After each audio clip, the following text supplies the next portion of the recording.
알짜지는 알차고 지혜롭게 담아낸 진짜 국제뉴스, 리얼 글로벌 뉴스라는 의미를 담은 중앙일보 국제외교안보팀이 온라인 연재물입니다.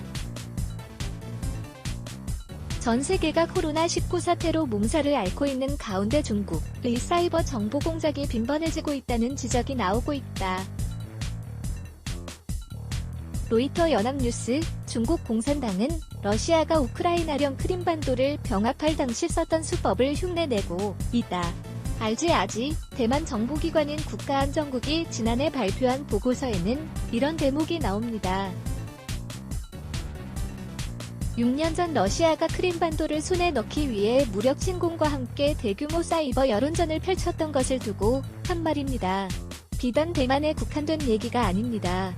중 코로나 바이러스 감염증, 코로나19 사태를 맞아 중국이 소셜미디어, SNS를 활용한 사이버 정보 공작을 급속도로 확대하고 있다는 정황이 세계 곳곳에서 포착됩니다. 중국이 매진하는 사이버 프로파간다, 사이버 프라퍼겐더는 도대체 어떻게 세계인의 삶에 파고들고 있을까요? 휴면 계정서 쏟아진 의문의 트윗, 그라츠의 진아, 그라스의 친어, 중국 고마워요, 리옹게이자이 신문, 니케이 등에 따르면 지난달 중국이 이탈리아의 의료 지원팀을 파견하고 의료 물자를 지원한 직후 이탈리아에서 중국을 칭찬하는 이런 SNS 게시물이 급증했습니다. 거의 동시에 유럽연합, EU의 대책을 비판하는 게시물도 부쩍 늘었습니다. 수상한 흐름이 이어지는 가운데 이탈리아 현지에서 중국 배우설이 등장했습니다. 지난달 25일 중국 푸젠성 성도 푸저우 공항에서 이탈리아로 출발하는 의료지원팀 14명이 플래카드를 들고 기념 촬영을 하고 있다.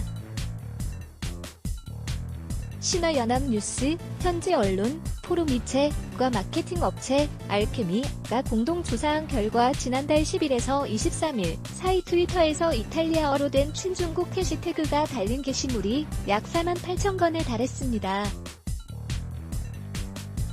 이는 특정 계정들이 하루 평균 50차례 이상 밤낮 없이 집중적으로 게시물을 쏟아낸 결과였습니다.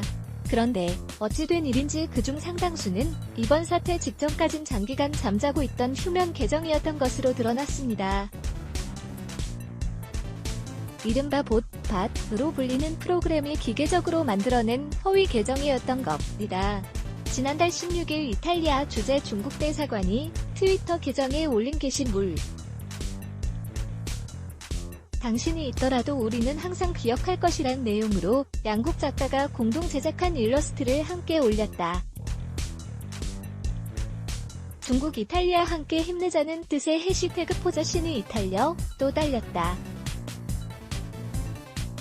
트위터 캡처, 조사 업체는 중국 이탈리아 함께 힘내자는 뜻의 해시태그 포저신이 이탈려 중 46%, 중국 고마워요 해시태그 그라스에이 진어 중 37.1%가 봇 계정을 이용한 것이라고 추정했습니다. 이런 결과를 두고 포르미체의 한 기자는 미 인터넷 매체 악시오스와 인터뷰에서 이렇게 말합니다. 우리는 절망과 두려움의 순간을 겪고 있다.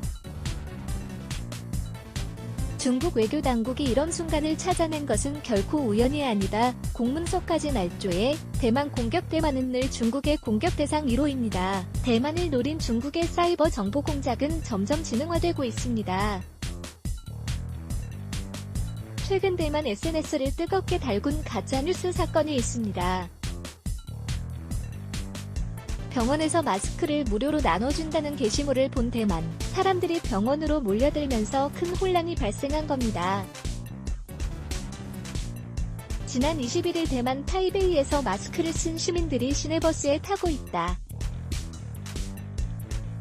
대만에서도 코로나19 사태 초기 마스크 품귀 현상이 일어났다.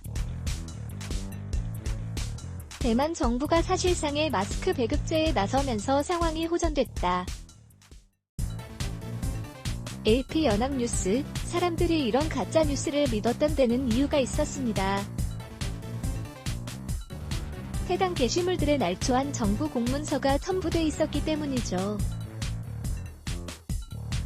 코로나19 국면에서 초기 방역 대책에 성공해 지지도가 올라간 차이잉원, 최영문 정권을 흔들기 위한 공작이었던 겁니다. 중국은 눈에 가시인 대만 독립파 차익 총통을 코너에 몰기 위해 다양한 술책을 구사하고 있습니다. 최근 대만과 테드로스 아드하놈 게브레예수스 세계보건기구 WHO 사무총장 간 신경전을 촉발한 장본인이 다름 아닌 중국이란 분석도 나옵니다. 지난 9일 차이잉원 대만 총통이 타이난의 군사기지를 찾아 연설하고 있다. 중국은 차이 총통의 재선을 전후해 대만에 대한 무력 시위를 확대하고 있다. EPA 연합뉴스 게브레예수스 총장은 지난 8일 기자회견 때 대만으로부터 인신공격을 받았다며 대만 총통도 이를 알고 있었다고 주장했습니다. 대만 정부가 WHO에 발끈하는 사이 인터넷 세상에선 전혀 반대되는 일이 벌어졌습니다. 대만인을 주장하는 SNS 계정들에서 대만을 대표해 사죄한다는 내용의 게시물을 일제히 올린 겁니다. 일부 게시물은 대만인이란 걸 증명하기 위해 건강보험증 사진까지 첨부했습니다.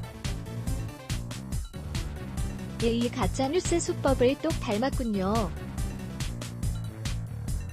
대만 당국은 WHO 사무총장을 실제로 공격한 건 중국이라고 반발했습니다. 가뜩이나 외교적으로 고립된 대만을 국제사회에서 더욱 궁지로 몰기 위한 중국의 수행이란 얘기입니다.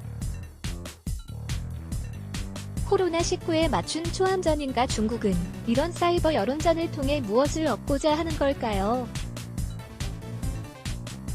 중국 베이징의 칭화대 안에 자리한 싱크탱크 카네기 칭화 글로벌 정책센터의 폴 헨리 국장은 니케이와 인터뷰에서 이렇게 말합니다. 코로나19 사태 국면에서 중국의 사이버 정보 공작은 새로운 단계에 접어들었다. 중국은 도널드 트럼프 정권이 코로나19 대책에서조차 미국 우선주의로 일관하는 모습을 보면서 중국의 일당 독재 우위성이나 국제적인 지도력을 연출할 절호의 기회로 여기는 것 같다.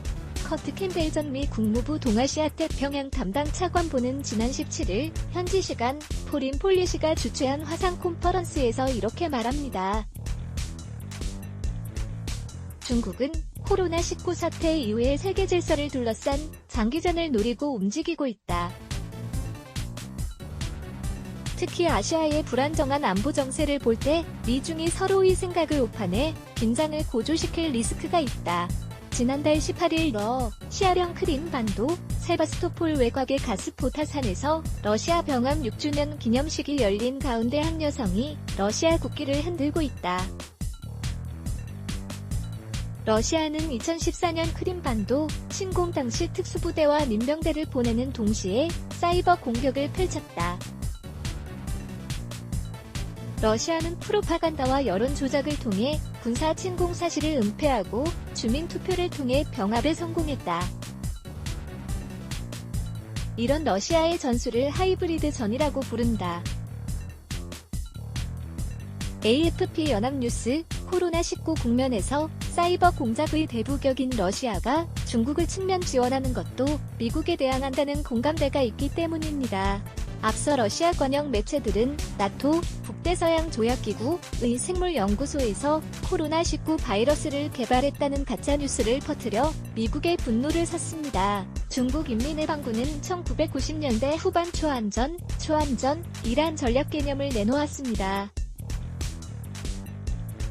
21세기의 새로운 전쟁 환경에선 외교전, 국가테러전, 첩보전, 금융전, 네트워크전, 법률전, 심리전, 미디어전 등 25가지 전투 방법, 즉 모든 수단을 총동원해 대응해야 한다는 겁니다. 공교롭게도 중국 수뇌부는 코로나19 국면에서 전쟁이란 단어를 가장 많이 입에 올렸습니다. 국내 전쟁에서 이겼다고 선언한 이후 중국의 칼끝이 세계로 향한 것은 당연한 수순이었던 겁니다. 김상진 기자, 카인스리 준강.co.kr 알지 아지 더 보기 렉츠 블라게즈 Y